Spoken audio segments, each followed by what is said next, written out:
As far as placement of your bush beans in your garden,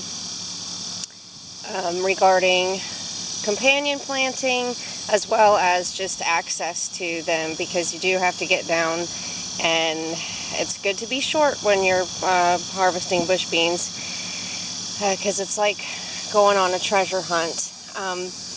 Being on an outside edge of the garden is easier. If you're right smack dab in the middle, you're kind of bumping into things. So you'll see the spacing on this one before we talk about the companion plants. I plant my rows about 2 feet apart, or not quite 2 feet, but a good 1.5 apart. Otherwise, it's really hard to get in between the rows. And the spacing for the beans, sometimes on the backs of packages and things you read on the internet, they say you can space about 3 inches. I find that to be a little bit too close, and it doesn't give them enough room to really get bushy and give me a lot of beans. So I try to go about 5 or 6 inches apart, and I put 2 beans in each hole. And in a minute I'm going to plant some beans with you and show you how easy that is to do. Beans fix nitrogen from the air into the soil, and so they're really good to plant around heavy feeders like okra, cucumbers, eggplant, squash, anything that's a heavy feeder. They are good to plant next to. And so, for instance, this bed is next to some okra and some pepper plants and my beach chair cucumbers. So I have my spacing all laid out. Like I said, it's about 1.5 feet, 2 feet apart each row, and I've already poked my holes in some of these.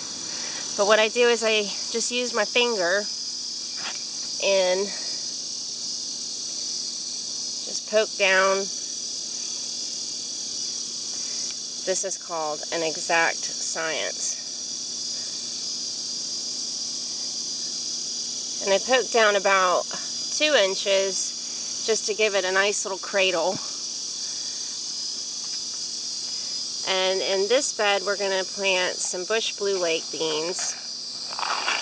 And I don't care what they say on any of the packages, do not soak your beans, because if they crack, they won't germinate underneath the soil. So I take 2 beans, drop it in the hole, and then just kind of tuck the dirt up underneath it. That is not a stamp or a tattoo, that's from working with newspaper, just FYI.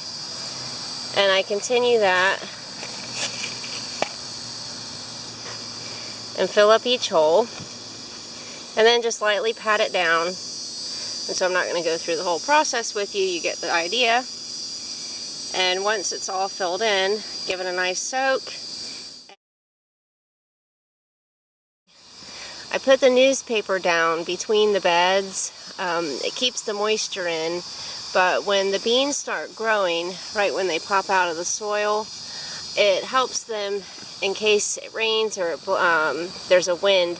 They blow over and the leaves get dirt on them and they kind of drown. So the newspaper helps to keep them upright and clean. And also, it helps give you a little guideline for where to water. I don't do any overhead watering, especially with bush beans. Very little water gets down into the soil if you do overhead watering. It gets on the leaves. So I come around with either my watering can or the hose and just water right along the base there.